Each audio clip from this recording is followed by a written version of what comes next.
नमस्कार, आप देख रहे हैं बड़ी बहस। मैं हूं सौरभ जौहरी। हरियाणा निकाय चुनाव में नामांकन की प्रक्रिया शुरू हो गई है। इस बीच उम्मीदवारों के चयन की प्रक्रिया में जहां कांग्रेस पार्टी कुछ उम्मीदवारों का नाम जारी कर चुकी है, वहीं बीजेपी में उम्मीदवारों की सूची के लिए केंद्रीय आलाकमान का इंतजार किया जा रहा है। मंगलवार को उम्मीदवारों के चयन को लेकर बीजेपी प्रदेश अध्यक्ष मोहनलाल बडौली ने जानकारी दी कि केंद्रीय आलाकमान की मंजूरी के बाद जल्द ही 1-2 दिनों में नाम घोषित कर दिए जाएंगे। वहीं कांग्रेस और बीजेपी दोनों ही दल एक दूसरे के खिलाफ आवाज उठा रहे हैं। निकाय चुनाव दोनों दलों के लिए ही चुनौती बनता दिख रहा है। बीजेपी और कांग्रेस दोनों महिला आरक्षण पर अपने अपने तर्क जनता के सामने रख रहे हैं।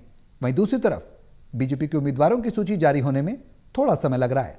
बीजेपी आलाकमान उम्मीदवारों के नाम पर सहमति बनाने में लगा है। ऐसे में क्या निकाय चुनाव में महिला आरक्षण मुद्दा बनेगा, यह सवाल है।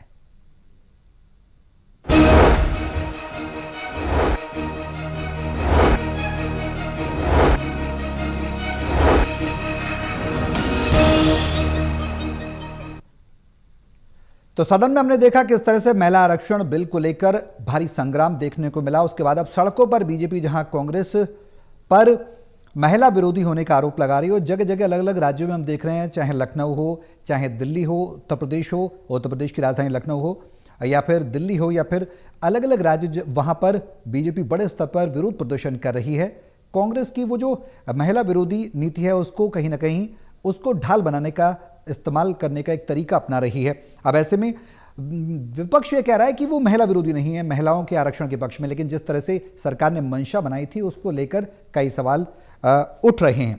अब हरियाणा में क्या महिला आरक्षण इतना अहम रहने वाला है? क्या इसे मुद्दा बनाएंगे सियासी दल? उम्मीदवारों के नामों का तो ऐलान हो ही जाएगा अब से कुछ समय बाद। कांग्रेस ने कुछ कर दिया है, कुछ बाकी है, हो जाएगा। बीजेपी भी आज या फिर कुछ देर बाद कर सकती है। रणनीति क्या है किस पार्टी की? महिला आरक्षण का मुद्दा बनाने के बाद क्या निकाय चुनाव में सियासी दलों को फायदा होगा, बीजेपी को फायदा होगा, और कांग्रेस को इसका क्या नुकसान होगा, नफा नुकसान? इन पर बात करेंगे। तमाम पैनलिस्ट हमारे साथ मौजूद हैं। उनका तारुफ मैं आपसे करा दूं। हिसार से टोटल टीवी के acid editor doctor Mahesh Kumar हमारे साथ चर्चा में हैं। पानीपत से टोटल टीवी के एसिड एडिटर देवेंद्र कथुरिया हैं हमारे साथ, और वरिष्ठ पत्रकार वीरेंद्र सोनी जी चर्चा में जुड़े हुए हैं। आप सभी के साथ चर्चा को आगे बढ़ाऊंगा, लेकिन उससे पहले एक रिपोर्ट देखिए, फिर करते हैं चर्चा शुरू।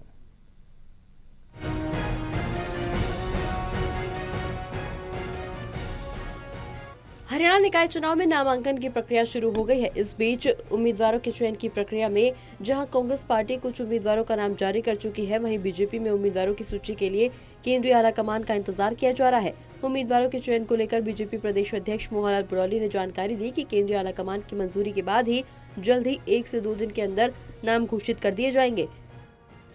प्रदेश अध्यक्ष की बीजेपी राष्ट्रीय अध्यक्ष से मुलाकात को टिकटों के अंतिम स्वरूप को लेकर देखा जा रहा है। सबसे बड़ा सवाल यह है कि आखिर उम्मीदवारों का नाम बीजेपी में फाइनल क्यों नहीं हो पा रहा? क्या उम्मीदवारों के नाम को लेकर कोई पेच फंसा है या फिर कोई और वजह? इस सवाल के जवाब में बीजेपी प्रदेश अध्यक्ष क्या कहते हैं, आप खुद सुनिए। इस निकाय चुनाव को लेकर जो उम्मीदवारों की लिस्ट जारी होनी है, बहुत जल्दी वो जारी होगी, और हमारी चुनाव समिति की बैठक हो चुकी है। जैसे ही हमारी केंद्र से मंजूरी मिलेगी, सहमति लेते हुए हम बहुत जल्दी इसको जारी करने वाले हैं। हाँ, 2 दिन में होने की संभावना है। सहमति बन चुकी है, पैनल तैयार हो चुके हैं, और एक प्रोसेस है। और हमारे राष्ट्रीय अध्यक्ष जी जो है वो चुनाव में बाहर थे, वो आज आए हैं। उनके साथ जैसे ही वो लिस्ट को देखेंगे, उनकी सहमति बनेगी, और सहमति के बाद वो सूचना आ जाएगी, और उसके बाद लिस्ट जारी हो जाएगी। यही नहीं, सवाल ये भी है कि क्या हाल ही में संसद में बुलाए गए विशेष सत्र में पास नहीं हो पाने वाला महिला आरक्षण का मुद्दा निकाय चुनाव में भी गरमाने वाला है। मामले को लेकर कांग्रेस जहां अपना तर्क रख रही है, वहीं बीजेपी कांग्रेस को महिला बिल का विरोधी बता रही है। क्या बीजेपी महिला आरक्षण बिल को लेकर जनता के बीच जाएगी? इसे लेकर प्रदेश अध्यक्ष मोहनलाल बडौली ने तमाम बातें कही। ये जो महिला आरक्षण का बिल टीएमसी, कांग्रेस, डीएमके और समाजवादी पार्टी ने गिराने का काम किया है, देश की महिलाओं की नज़रों से ये सभी दल गिरे हैं। और जब भी कोई भी चुनाव होगा, किसी भी प्रकार का चुनाव हो, चाहे पंचायत का हो, चाहे निकाय का हो, चाहे विधानसभा का हो, चाहे लोकसभा का हो, प्रत्येक चुनाव में इन सभी विरोधी दलों को इसका झेलना पड़ेगा। निकाय चुनाव के लिए 21 तारीख से शुरू हुआ नामांकन 25 तक जारी रहेगा। निकाय चुनाव 10 मई को होगा, जबकि 13 मई को नतीजे सामने आएंगे। अब देखना ये होगा कि विधानसभा चुनाव के बाद हो रहे निकाय चुनाव में जनता जनार्दन का आशीर्वाद किस राजनीतिक दल को मिलता है। कैमरा पर्सन शूरवीर के साथ ललित नारायण कांडपाल, टोटल न्यूज, दिल्ली।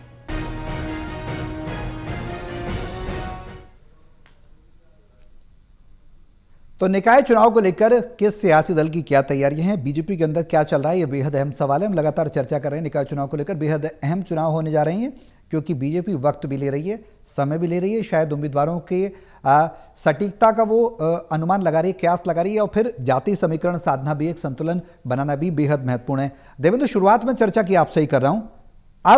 अब तक की अगर हमने चर्चा की हो तो अब आगे क्या कुछ नजर आता है? उम्मीदवारों की बात हम कर रहे थे, कल भी लग रहा था कि ये बहुत जल्दी नाम आ सकते हैं। अब 2 दिन प्रदेश अध्यक्ष खुद बता रहे हैं, क्या तैयारियां नजर आती हैं?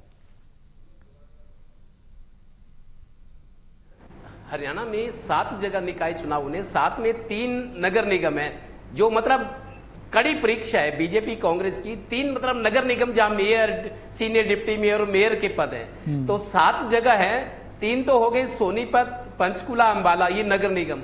चौथा रेवाड़ी नगर परिषद, रेवाड़ी जिले का धारूहेड़ा, और धारूहेड़ा रोहतक का सांपला, और एक हिसार में उकलाना। ये 7 जगह चुनाव होने, 3 पालिकाएं, एक नगर परिषद और 3 नगर निगम। कांग्रेस ने अपने उम्मीदवार घोषित कर दिए, सोच समझकर। जातीय कार्ड खेला गया, जातीय समीकरण। सोनीपत में पंजाबियों को साथ लेने की कोशिश, क्योंकि पंजाबियों का अच्छा प्रभाव है, क्योंकि इससे पहले जो मेयर थे निखिल मदान थे, लेकिन वो विधानसभा चुनाव में मनोहर लाल जी उनको ले आए पार्टी में, कांग्रेस से बीजेपी में। कांग्रेस का जीता था निखिल मदान पंजाबी समुदाय से, लेकिन उनको फिर मनोहर लाल जी विधानसभा चुनाव में एमएलए विधायक की टिकट के लिए उन्होंने पार्टी ज्वाइन कराई थी। फिर राजीव जैन को 10 महीने के लिए बनाया। इसी तरीके से पंजाबी समाज को साथ लेने की कोशिश की गई है। दूसरा अंबाला, देखिए अंबाला में भी सिख बहुल और पंजाबियों की काफी एक इक्वेशन, समीकरण होते हैं, क्योंकि किसी एक जाति से, एक समाज से कोई चुनाव नहीं जीता जाता, कॉम्बिनेशन बनाया जाता है। जैसे हम कोई सूट खरीदते हैं, पैंट कमीज, तो कॉम्बिनेशन, कलर कॉम्बिनेशन देखते हैं, ठीक ऐसे राजनीति में होता है। अंबाला में बीसीबी कुलविंदर कौर को कांग्रेस ने बनाया है। दरअसल कुलविंदर कौर सैनी बिरादरी से है, उनके पति समाज सेवी है, प्रॉपर्टी का कारोबार है, सामाजिक काम करते, तो एक इक्वेशंस देखे गए हैं, बैकवर्ड बी।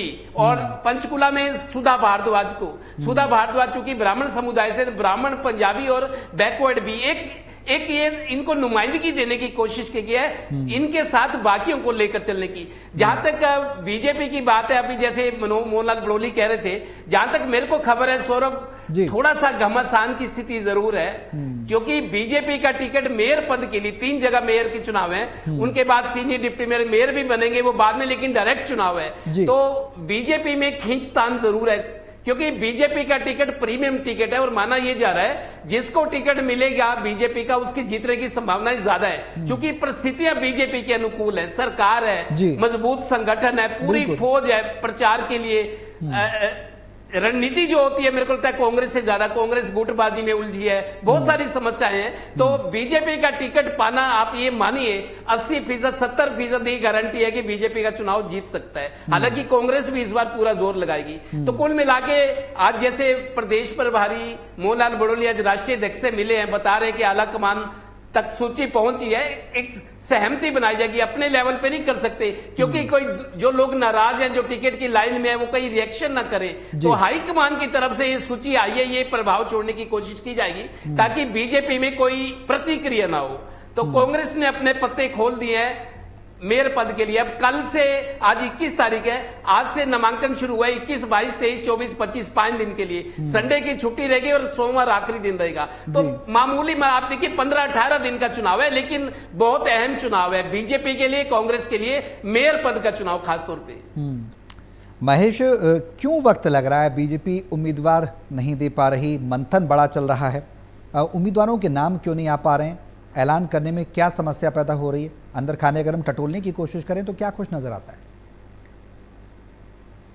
देखिए, सैद्धांतिक रूप से मौजूदा परिस्थितियों में इतना जरूर कहा जा सकता है कि भारतीय जनता पार्टी में खींचतान के लिए फिलहाल कोई गुंजाइश नहीं है। यहाँ पर खींचतान जैसी स्थिति इस वक्त भारतीय जनता पार्टी में नहीं बन सकती और ये कहा जा सकता है कि भारतीय जनता पार्टी यहाँ नए चेहरों को उतारने की कवायद मुझे लगता है कि ज्यादा करती हुई नजर आ रही है। नए चेहरों से अभिप्राय यह है कि राजनीति में नए विकल्प तलाशने में भारतीय जनता पार्टी महारत हासिल करती हुई नजर आ रही है और आपने देखा कि बिल्कुल फ्रेश चेहरों को भी इस्तेमाल करने से भारतीय जनता पार्टी गुरेज नहीं करती। फ्रेश चेहरों को इस्तेमाल करने का सबसे बड़ा फायदा जो मिलता है, उन चेहरों के खिलाफ किसी तरह की नाराजगी नहीं होती है। अगर सत्ता से जुड़ा कोई भी चेहरा है तो उस चेहरे के साथ नाराजगी आ सकती है, लेकिन अगर कोई फ्रेश चेहरा भारतीय जनता पार्टी इस्तेमाल कर लेती है तो उसका एक अलग एडवांटेज मिल सकता है। देखिए, सारे इक्वेशंस साधने की कोशिश भारतीय जनता पार्टी के रणनीतिकार हमेशा से करते हैं, इस बार भी करेंगे, लेकिन अगर फ्रेश चेहरों का इस्तेमाल कर लिया जाए तो जो नेगेटिविटी है वो काफी हद तक कम होती है। उसके साथ साथ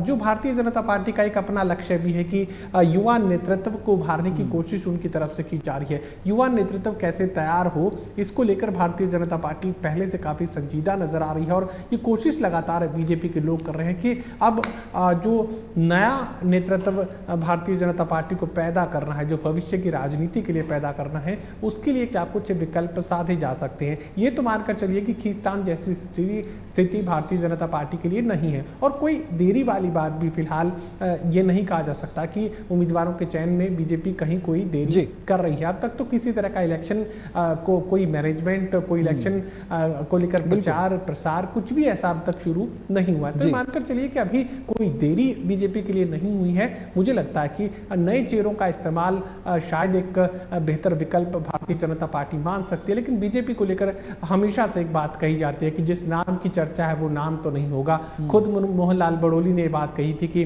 जिस नाम की चर्चा होती है वो नाम तो नहीं होता है। तो ये भारतीय जनता पार्टी को लेकर बेहद पुख्ता तौर पर कहा जा सकता है कि जिस नाम को लेकर चर्चाएं शुरू होती है वो नाम कहीं पीछे छूट जाता है और किसी एक नए चेहरे पर बीजेपी दांव खेलने का काम कर देती है। तो ये मानकर चलिए कि चर्चाओं से दूर भारतीय जनता पार्टी ने अपनी लिस्ट को रखा हुआ है। अब क्या होगा, कैसे होगा, इसके लिए तो इंतजार करना होगा।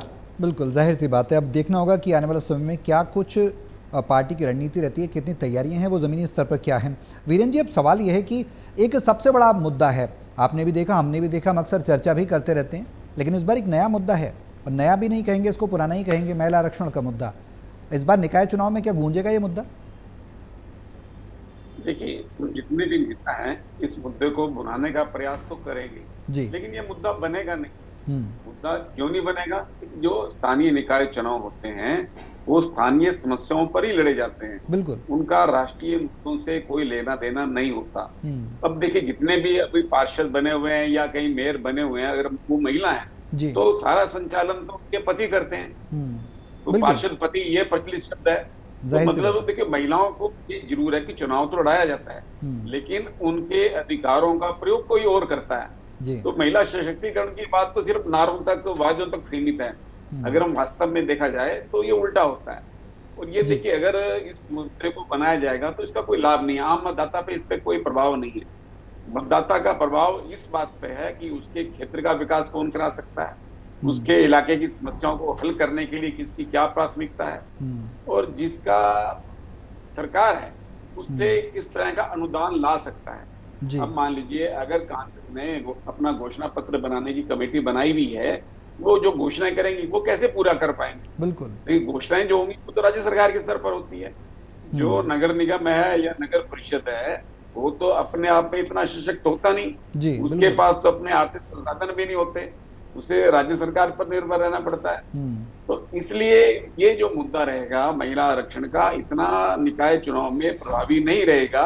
और देखिए, नेता तो करेंगे, देखिए अब कांग्रेस वाले जो है वो भारतीय जनता पार्टी को घेरने की कोशिश करेंगे और भारतीय जनता पार्टी कांग्रेस को घेरने की कोशिश करे इस मुद्दे पर, लेकिन आम मतदाता के प्रभाव में इस मुद्दे का कोई प्रभाव होने वाला नहीं।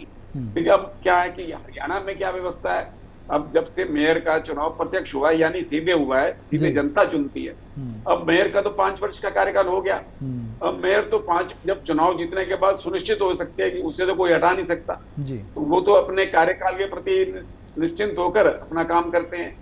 पहले क्या था कि जो ये पार्षद करते थे तो पार्षदों के कारण इसके कई दुरुपयोग भी होता था, कोई उठापटक भी होता था। देखिए, एक निकाय चुनाव ऐसा है जिस पर दल बदल कानून लागू ही नहीं होता जी। जो मेयर है वो भी पाला बदल सकता है, पार्षद है वो भी पाला बदल सकता है, किसी दूसरी पार्टी में जा सकता है, कोई दल बदल कानून लागू नहीं है, जबकि होना चाहिए।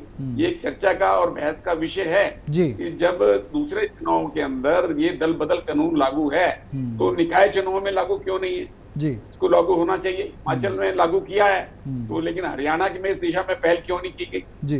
तो एक तरह से अगर जिस पार्टी का, देखिए यहाँ का अलग पार्टी से स्वतंत्र लड़ते हैं तो किसी भी सर्कल में जाते हैं, जो भी होगा जिसका भी मेयर बनेगा तो वो लोग उसी के साथ चले जाते हैं जिसकी सरकार होती है। बिल्कुल। और अब हम अगर चंडीगढ़ में देखें तो चंडीगढ़ में 5 वर्ष में 5 मेयर चुने जाते हैं, 1-1 वर्ष का कार्यकाल होता है, हर वर्ग से चुना जाता था 1-1 वर्ष के लिए। मुंबई जो सबसे बड़ी जो है कारपोरेशन है, जो सबसे बड़ी है कि वहां भी जो कारपोरेटर हैं वो मेयर चुनते हैं, वहां सीधा चुनाव नहीं होता। तो इसलिए देखिए हर एक चुनाव के फायदे और नुकसान अलग अलग हैं जी। अब जो क्यों अगर मान लीजिए कि अगर मेयर को अगर सीधे चुनाव नहीं होगा, अगर पार्षद चुनेंगे तो उसमें ये भी रहेगा कि उसके काम के लिए उस पर दबाव भी रहेगा और उस पर एक का दुरुपयोग क्या होता है, वो दल बदल हो जाता है, वो एक खरीदो-फरोख्त शुरू हो जाती है पार्षदों की अपने पक्ष में करने के लिए। लेकिन अगर दल बदल कानून लागू होगा तो इस तरह की व्यवस्था नहीं हो पाएगी। तो इसलिए अधिक हर राज्य की अपनी अपनी व्यवस्था है। तो हरियाणा ने नया ये प्रयोग किया था सीधा चुनाव कराने का, लेकिन इसके अब जो है कई दूसरे परिणाम भी सामने आ रहे हैं क्योंकि फिर मेयर पर तो कोई दबाव रहता नहीं है जी।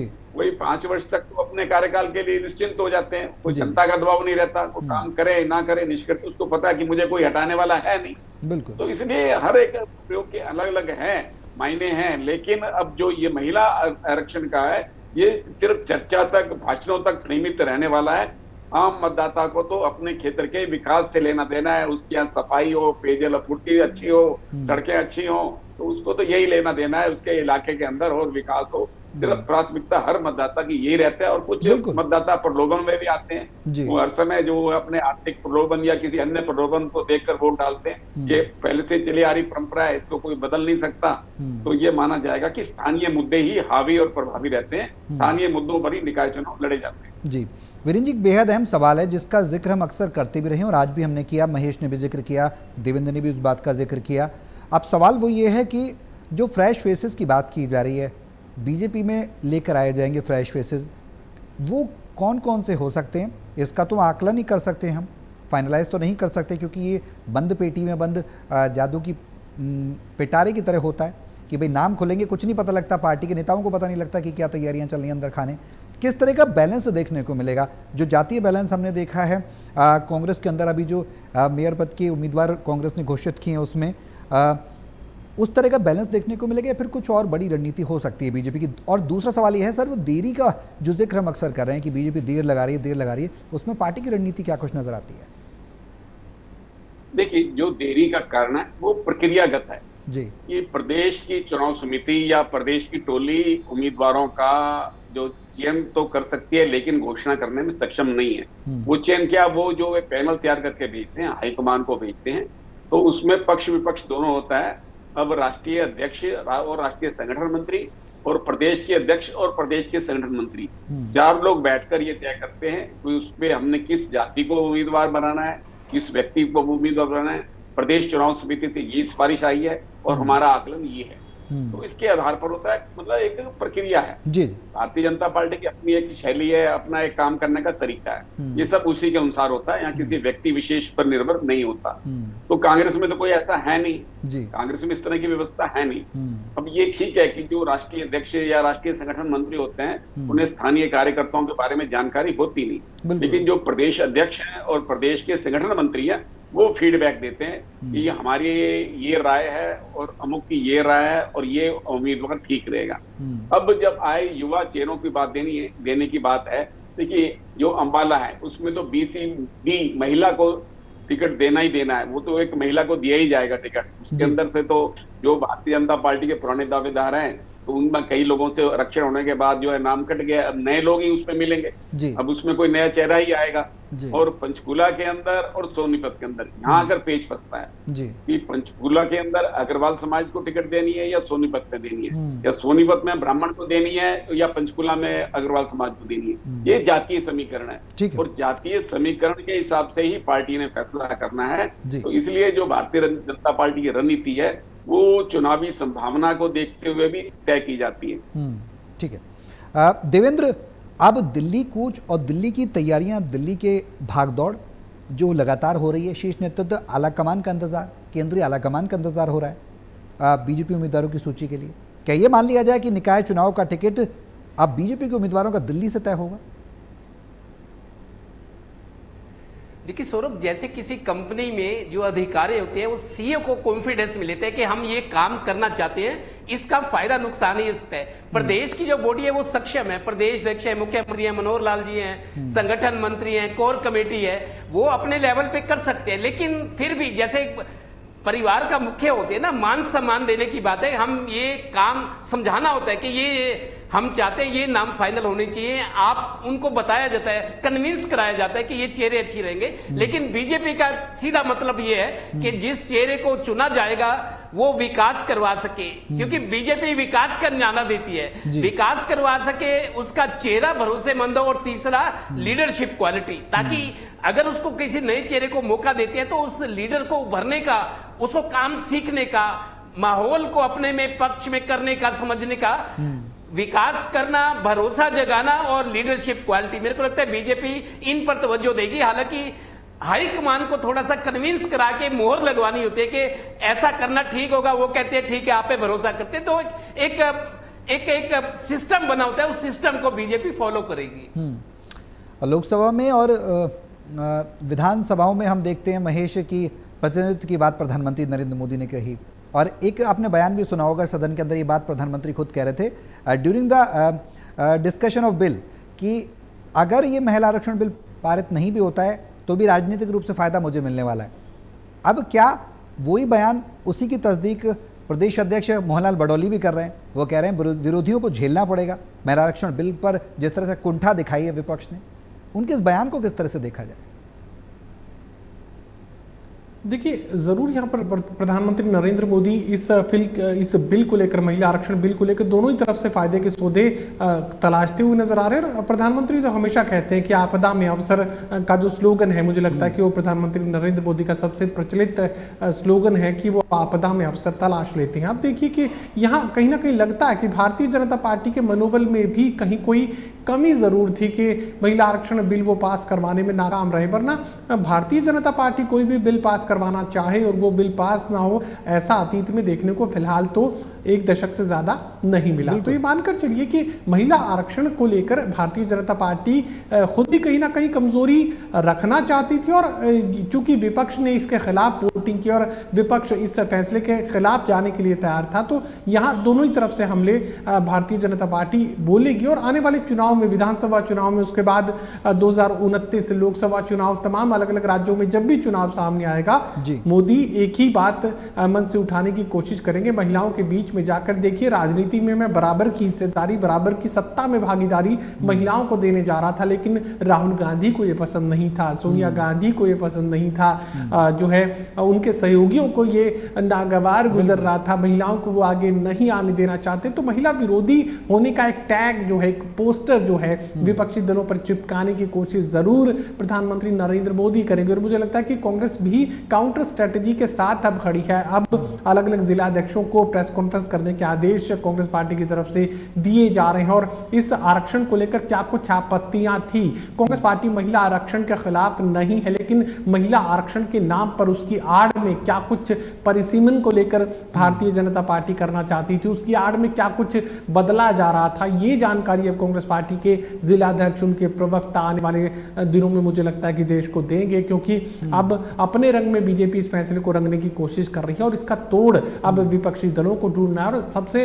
अहम जो जिम्मेदारी इस वक्त विपक्षी दलों के तौर पर कांग्रेस पार्टी को निभानी है, और कांग्रेस पार्टी के जिला अध्यक्ष, प्रवक्ता, उनके सीनियर नेता आने वाले दिनों में इस बात का स्पष्टीकरण जरूर देने की कोशिश करते नजर आएंगे कि महिला आरक्षण के नाम पर क्या कुछ मोदी अंदर खाते बदलना चाहते थे। बिल्कुल बेहद अहम बात है। और अब क्या उस जो बिल है जो गिरा है उसका महिला आरक्षण बिल का फायदा बीजेपी को मिलेगा निकाय चुनाव में? क्या महिलाओं को तवज्जो दे सकती है पार्टी इन टिकटों के उम्मीदवारों के ऐलान में और उनके नामों को शामिल किया जा सकता है? तमाम ऐसे सवाल हैं जिनके जवाब तलाशने बाकी हैं, क्योंकि जवाब तब आएंगे जब उम्मीदवारों की सूची बीजेपी के सामने आ जाएगी। किन किन उम्मीदवारों को किस तरह से संतुलन के साथ साधने की पार्टी ने कोशिश की है और कांग्रेस का काउंटर अटैक क्या होगा निकाय चुनाव में। हालांकि नर्सरी से नेताओं की नर्सरी कहा जाता है, लेकिन कहीं ना कहीं अपनी उपस्थिति दर्ज कराने के लिए कुछ तो फाइट कांग्रेस को करनी होगी। देखना होगा आने वाले समय में सियासी फिजा क्या कहती है। बहुत शुक्रिया आप सभी का हमारे साथ इस चर्चा में शामिल होने के लिए।